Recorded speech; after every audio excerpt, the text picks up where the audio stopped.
सबसे पहले बात करेंगे मुरैना से बड़ी खबर की, जहां बदमाशों ने रेस्टोरेंट पर फायरिंग की है। सिगरेट नहीं पिलाने पर फायरिंग की घटना को अंजाम दिया गया। रेस्टोरेंट में खाना खा रहे लोगों में भगदड़ मच गई। मौके पर लगे सीसीटीवी कैमरे में ये पूरी वारदात कैद हुई है। आरोपियों की तलाश में पुलिस जुट गई है। कोतवाली थाने के गर्ल्स स्कूल रोड की पूरी घटना बताई गई है। बड़ी खबर है मुरैना से, जहां बदमाशों ने रेस्टोरेंट पर की फायरिंग। सिगरेट नहीं पिलाने पर फायरिंग की घटना को अंजाम दिया गया। रेस्टोरेंट में खाना खा रहे लोगों में इस दौरान भगदड़ मच गई, जहां मौके पर लगे सीसीटीवी कैमरे में कैद हुई वारदात। आरोपियों की तलाश में कोतवाली पुलिस जुट गई है। तो ये बड़ा मामला मुरैना का आपको बता रहे हैं, जहां बदमाशों ने रेस्टोरेंट पर फायरिंग की है। और ये तस्वीरें आप देखिए, फायरिंग की जो वारदात है वो सीसीटीवी कैमरे में कैद हो गई है। एक्सक्लूसिव तस्वीरें आपको दिखा रहे हैं। और यहाँ पर जो लोग खाना खा रहे थे उनमें भगदड़ जैसी स्थिति हो गई है।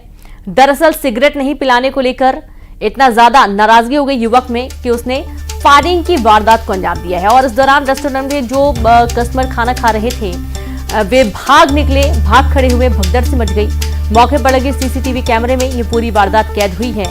आरोपियों की तलाश में कोतवाली पुलिस जुट गई है। कोतवाली थाने के गर्ल्स स्कूल रोड की ये पूरी घटना बताई गई है। और सीधे रुक करेंगे, संवाददाता अमित शर्मा जुड़ गया। अमित, ये पूरा मामला बताइए, क्या कोई एक्शन लिया गया इस युवक पर? देखिए, ये पूरा घटनाक्रम कोतवाली थाना क्षेत्र के गर्ल्स स्कूल रोड का है, जहां पर जो डोसा एक्सप्रेस नाम का एक रेस्टोरेंट है, वहां पर 3 नकाबपोश बदमाश देर रात को आती हैं और वह रेस्टोरेंट संचालक से कहते हैं कि हमें यहाँ इस रेस्टोरेंट में स्मोकिंग करनी है। इसी बात की जब रेस्टोरेंट संचालक मना करता है तो इसी से नाराज हो जाती हैं जो बदमाश होती हैं, और तीनों नकाबपोश बदमाश रहती है वो नाराज इस कदर हो जाती हैं कि तीनों बाहर निकल करके रेस्टोरेंट पर 2 से 3 फायर कर देती हैं। इसके बाद जो रेस्टोरेंट में जो लोग खाना खा रहे थे, बच्चे भी थे उसमें मौजूद, तो सब लोगों में अफरा तफरी का माहौल बन जाता है। लेकिन जैसे ही फायरिंग की खबर लगती है तो कोतवाली थाना पुलिस और जो नगर पुलिस अधीक्षक राकेश गुप्ता मौके पर पहुंचते हैं और तत्काल सीसीटीवी को खंगालना शुरू करती है। इस दौरान जो एक आरोपी होता है उसको रात को ही पुलिस ने दबोच लिया है। अपडेट यही है कि एक आरोपी था जो 3 बदमाशों में से उसमें से एक को दबोच लिया है, बाकी 2 अभी फरार हैं, उनकी तलाश पुलिस कर रही है। लेकिन सबसे सवाल यही होता है कि मुख्य यानी कि जो शहर का पॉश इलाका है गर्ल्स स्कूल रोड, इसको अपन एजुकेशन हब भी कह सकते हैं, यहां पर इस तरीके की घटनाएं, शहर का दूसरा भी कोई इलाका हो जहां पर भी इस तरीके की घटनाएं, फायरिंग जैसी घटनाएं थमने का नाम नहीं ले रही हैं। तो ऐसे में सबसे बड़ा सवाल यही है कि जिले में लगातार फायरिंग की घटनाएं क्यों घट रही है, क्योंकि पिछले 8 महीने से जो वैध हथियार थे वह तो थानों में जमा थे, उसके बाद भी, और अब जो वैध हथियार थे वह भी थानों से निकलना शुरू हो गए। तो एक तरीके से कह सकते हैं कि अब अगर इस तरीके से घटनाएं घटती रही तो अब और भी इनमें इजाफा देखने को मिलेगा, क्योंकि अभी तक तो जो अवैध हथियार थे उन्हीं से इस तरीके की घटना घट रही थी। तो ये पुलिस के लिए भी बड़ी चुनौती है कि अब इस तरीके की घटनाओं पर किस तरीके से अंकुश लगाएंगे। इस तरीके की घटनाओं पर अंकुश लगाना और साथ ही जो अवैध हथियार लोगों तक पहुंच जाते हैं उस पर भी अंकुश लगाना बहुत जरूरी हो चुका है अमित, क्योंकि जिस तरीके से हम आए दिन फायरिंग जैसी घटनाएं देखते हैं। ये जो युवक है, क्या ये आदतन अपराधी है, कोई बदमाश है, क्या है, इसका कोई रिकॉर्ड पता चल पाया है? देखिए, बिल्कुल इसकी जो कुंडली है यानी कि जो इसका बैकग्राउंड है, पिछला रिकॉर्ड है, उसको भी पुलिस खंगालने में जुटी है, लेकिन अभी तक ऐसा कोई घटनाक्रम सामने नहीं आया है। लेकिन इससे पहले कई घटनाएं ऐसी सामने आई हैं कि एक दूसरा रेस्टोरेंट, चाहे किचन रेस्टोरेंट की बात की जाए, वहां पर भी एक ही आरोपी 3 बार फायरिंग करता है, उसके बाद उसे जेल भेज दिया जाता है, फिर से जेल से छूटता है, फिर से निकल के आता है। तो हालांकि इस जो आरोपी, इस रेस्टोरेंट पे जिस आरोपी ने जो वारदात को अंजाम दिया है, अभी तक इसका बैकग्राउंड ऐसा नहीं निकल के आ रहा है, लेकिन पुलिस और भी पड़ताल कर रही है। और जहां तक अवैध हथियारों की बात की जाए तो जिले में लगातार देखा जाता है कि अवैध हथियारों की तस्करी करते हुए कभी आरोपी यहां पकड़ा, कभी यहां पकड़ा। तो एक तरीके से कह सकते हैं कि कहीं ना कहीं मुरैना में, भिंड में सबसे अधिक जो अवैध हथियार बनाने का काम हो या फिर अवैध हथियार खपाने का काम हो, सबसे ज्यादा मुरैना में ही होता है। यही वजह है कि जो घटनाएं होती हैं, फायरिंग हो या फिर मर्डर हो, सबसे ज्यादा अधिक जो उपयोग होते हैं वो अवैध हथियार ही होते हैं। यही वजह है कि ज्यादा वारदातों को अंजाम दिया जाता है। बहुत शुक्रिया आपका हमें तमाम जानकारी साझा करने के लिए। और चलिए अब आगे बढ़ेंगे, जहां ग्वालियर में युवक की गोली मारकर हत्या का मामला सामने आ। अज्ञात बदमाशों ने हत्या की वारदात को अंजाम दिया। सिर में गोली मारकर हत्या की गई। पुलिस फॉरेंसिक टीम मौके पर पहुंची है। माधोगंज क्षेत्र के पान पत्ते के गोठ की पूरी घटना बताई गई है। बड़ी खबर है ग्वालियर से, जहां युवक की गोली मारकर हत्या की गई। अज्ञात बदमाशों ने हत्या की वारदात को अंजाम दिया। सिर में गोली मारकर हत्या हुई है।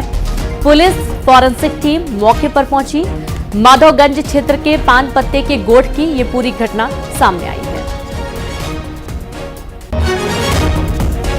एक सूचना प्राप्त हुई है, जो पुलिस अधीक्षक हैं ग्वालियर, वो भी घटनास्थल पे रवाना हुए हैं और पूरी स्थिति के विषय में वो मुझे अभी अवगत कराएंगे।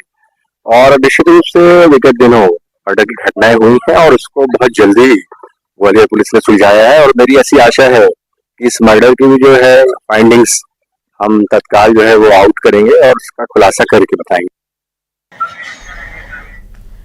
तो देखिए, हालांकि कारण क्या है, क्या कुछ यहाँ पर कारण था कि युवक के सिर में गोली मारकर हत्या की गई है। पूरा मामला भी जांच का विषय है। फॉरेंसिक टीम मौके पर पहुंची है और मामले की जांच में जुट गई है। ग्वालियर का ये पूरा घटनाक्रम है। अज्ञात बदमाशों ने सिर में गोली मारकर युवक की हत्या कर दी है और युवक की मौके पर मौत हो गई। पुलिस की टीम, फॉरेंसिक टीम मौके पर पहुंची है। माधोगंज क्षेत्र के पान पत्ते गोठ की ये पूरी वारदात बताई जा रही है, जहां पर युवक की गोली मारकर हत्या की गई है। और संवाददाता सुशील कौशिक जुड़ गए हैं। सुशील, क्या कोई कारण थे? युवक को गोली मारकर मौत के घाट उतार दिया गया। कौन थे ये लोग? क्या पहचान के थे, दोस्त थे, क्या है पूरा मामला? देखिए, ग्वालियर के जनकगंज थाना क्षेत्र के पान पत्ता की गोट इलाके का ये पूरा घटनाक्रम है। यहाँ बीती देर रात एक युवक की गोली मारकर हत्या कर दी गई है। युवक का नाम मन्नत उर्फ भानु छारी बताया गया है। दरअसल हत्या किन लोगों ने की है, इसके लिए सूचना मिलते ही पुलिस मौके पर पहुंची और वहां आसपास के लोगों से पूछताछ कर रही है। ये स्थानीय वहीं का रहने वाला है। इसके अलावा पुलिस अभी इस मामले की जांच के लिए आरोपियों को पकड़ने के लिए आसपास जो सीसीटीवी फुटेज है, उन फुटेज को भी देख रही है, ताकि जो हमलावर थे उन हमलावरों की इसमें शिनाख्त हो पाए। साथ ही जो मृतक है उसके परिवार वालों के भी बयान लिए जा रहे हैं, ताकि उससे ये साफ हो पाए कि आखिरकार इस हत्या के पीछे क्या वजह थी। इसके अलावा जो मृतक है उसके मोबाइल की भी डिटेल निकाली जा रही है, जिससे ये साफ हो पाएगा कि आखिरकार हत्या किन परिस्थितियों में और क्या वजह है। शुक्रिया आपका सुशील, जानकारी के लिए। इंदौर से खबर है, जहां अवैध हॉस्टल पर चला बुलडोजर। नगर निगम जिला प्रशासन का एक्शन, जहां ग्रीन बेल्ट पर बना हॉस्टल तोड़ दिया गया। कलेक्टर के निर्देश पर कार्रवाई हुई है। सर्वानंद नगर का ये पूरा मामला बताया गया है। तो बड़ी खबर आपको इंदौर से दे रहे हैं, जहां अवैध हॉस्टल पर चला बुलडोजर। नगर निगम जिला प्रशासन का एक्शन, जहां ग्रीन बेल्ट पर बना हॉस्टल तोड़ दिया गया। कलेक्टर के निर्देश पर यह कार्रवाई की गई है। सर्वानंद नगर का ये पूरा मामला बताया गया है।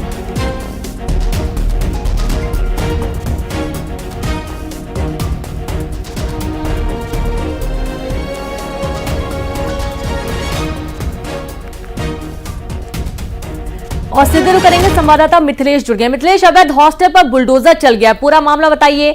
कब से ये अवैध तरीके से हॉस्टल यहां पर बनाया गया था और कार्रवाई के दौरान किस तरीके की स्थिति? देखिए, अवैध अतिक्रमण के खिलाफ नगर निगम का एक्शन लगातार जारी है। फिलहाल इस वक्त मैं सर्वदानंद नगर में मौजूद हूँ। ये तस्वीर, सीधी तस्वीर आपको दिखा रहा हूँ कि ये G+3 यानी 4 मंजिला हॉस्टल है और ये हॉस्टल आप देख सकते हैं तस्वीरों में, ये हॉस्टल लगभग पूरी तरीके से बनकर तैयार हो चुका था। लेकिन आज यहाँ पर नगर निगम और प्रशासन की टीम यहाँ पे मौजूद है। तमाम बड़े अधिकारी यहाँ पे मौजूद हैं और नगर निगम का एक बड़ा अमला यहाँ पर अतिक्रमण की कार्रवाई में लगाया गया। फिलहाल ये 2 तस्वीर मैं आपको दिखा रहा हूँ कि पोकलेन मशीन से इस हॉस्टल को तोड़ा जा रहा है, क्योंकि इस हॉस्टल का निर्माण ग्रीन बेल्ट के एरिया में किया गया था और ग्रीन बेल्ट का जो एरिया लगभग जहाँ पर निर्माण किया गया था वो 3000 स्क्वायर फीट का बताया जा रहा है। यानी 3000 स्क्वायर फीट में G+3 का ये अवैध हॉस्टल बनाया गया था और जिस पर आज नगर निगम का बुलडोजर से कार्रवाई की जा रही है। बुलडोजर इस हॉस्टल पर चढ़ा दिया गया है, तोड़ दिया गया है इस पूरे हॉस्टल को। और ये सिर्फ एक ही हॉस्टल नहीं है जहां इस वक्त मैं मौजूद हूं। कुछ तस्वीर मैं आपको दिखाता हूं। अगर इसके आसपास की कुछ तस्वीर मैं आपको दिखाऊंगा कि जहां इस वक्त ये तस्वीर आप देखेंगे, हर तरफ आपको ये बड़े हॉस्टल नजर आएंगे। ये भंवर कुआं का क्षेत्र है और सबसे ज़्यादा स्टूडेंट, सबसे ज़्यादा जो छात्र हैं वो भंवर कुआं में रहते हैं और भंवर कुआं के आसपास कई सारे हॉस्टल बने हुए हैं और सर्वदानंद नगर के कई सारे हॉस्टल पूरी तरीके से अवैध है। ये ग्रीन बेल्ट के जो एरिया है, जो ग्रीन बेल्ट का हिस्सा है, वहाँ पर ये निर्माण किया गया। इसके ठीक पास में, अगर इस हॉस्टल के ठीक पास में भी एक हॉस्टल और नजर आ रहा होगा, इस पर भी कार्रवाई की बात कही जा रही है। यहाँ पे जो SDM मौजूद है घनश्याम धनकर, उनका कहना है कि इसके ठीक पास में जो हॉस्टल बना हुआ है उसके दस्तावेज में उनके पास में उस बहुत जल्द उस पर भी कार्रवाई की जाएगी। और लगभग ऐसे 100 हॉस्टल है, लगभग 100 हॉस्टल है जो ग्रीन बेल्ट एरिया में बनाए गए। बहुत बड़ी संख्या है अपने आप में कि अगर 100 हॉस्टल किसी एक बड़े क्षेत्र में या किसी बड़े कॉलोनी बना होना। तो फिलहाल नगर निगम का बड़ा एक्शन जारी है। बिल्कुल जाहिर सी बात है। और ये सबसे बड़ा सवाल ये भी है मिथिलेश की, ऐसा तो है नहीं कि रातों रात ये हॉस्टल बनकर तैयार हो गए हैं। और जो आप 100 हॉस्टल की बात कर रहे हैं, ऐसा नहीं है कि 2-3 दिन में या हफ्ते भर के अंदर ये सारे हॉस्टल संचालित हुए हैं, लंबे समय से हॉस्टल चल रहे हैं। आप पहले भी कई बार जाहिर सी बात है जानकारी लगी होगी, और ये अचानक से जो कार्रवाई की जा रही है हॉस्टल्स की, ये जो अवैध तरीके से ये जो हॉस्टल आप दिखा रहे हैं जहां पर अभी बुलडोजर की कार्रवाई हो रही है, क्या ये पूरा हॉस्टल ढहा दिया जाएगा या इसका कुछ हिस्सा ही तोड़ा जा रहा है?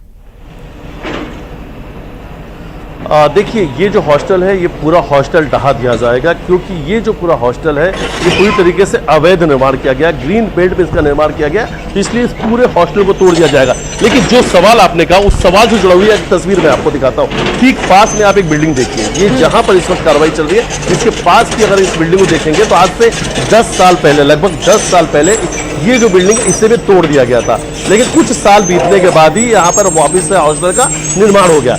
यानी ये कहा जा सकता है कि ये जहां पर इस वक्त इस हॉस्टल को तोड़ा जा रहा है, 3-4 साल बाद यहाँ पर फिर से एक नया हॉस्टल देखने को मिलेगा।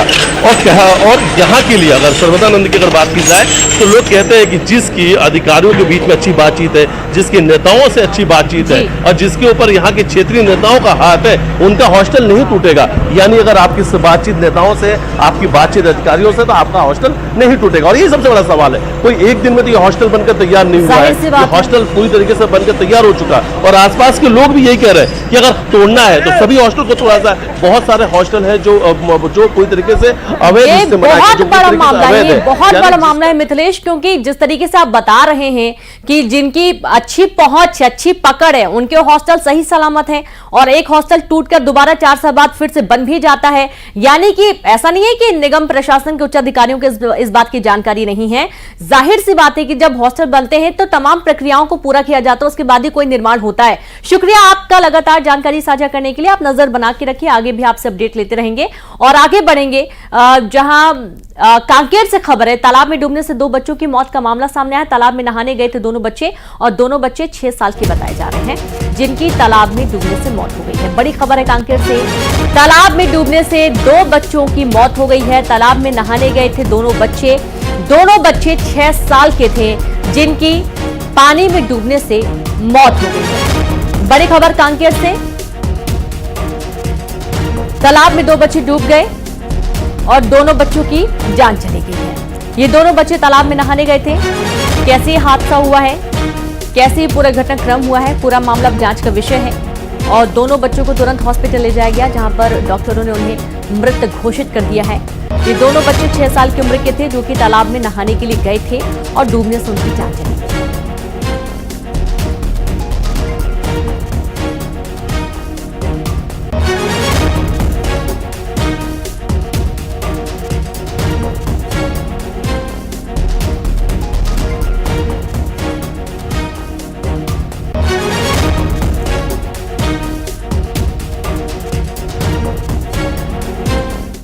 और चलिए एक बार फिर से आपको तस्वीरें दिखाते हैं। अंतर्राष्ट्रीय योगा दिवस के खास मौके पर श्रीनगर में प्रधानमंत्री इस वक्त मौजूद हैं और अब आप तस्वीरें देखिए, क्या कुछ कह रहे हैं। फोटो निकालेगा या वीडियो निकालेगा, उसको अवार्ड दिया। और वो जो तस्वीरें मैंने देखी, मिस्र की बेटियां सारे आइकॉनिक पिरामिड वगैरह के पास खड़े रह करके अपने योगा की मुद्राएं कर रही है, इतना आकर्षण पैदा कर रही है। और कश्मीर के लिए तो योग एक बहुत बड़ा रोजगार का जरिया बन सकता है, टूरिज्म के लिए बड़ा आकर्षण का केंद्र बन सकता है। तो मुझे आज बहुत अच्छा लगा। ठंड बढ़ी, मौसम ने भी थोड़ा चुनौतियां पैदा की, फिर भी आप डटे रहो। मैं देख रहा था कि हमारी कई बेटियां ये दरी को ही अपने जो योगा मैट था उसी को बारिश से बचाने के लिए उपयोग कर रही थी, लेकिन गई नहीं, डटी रही। ये अपने आप में बहुत बड़ा सुकून है। मैं आपको बहुत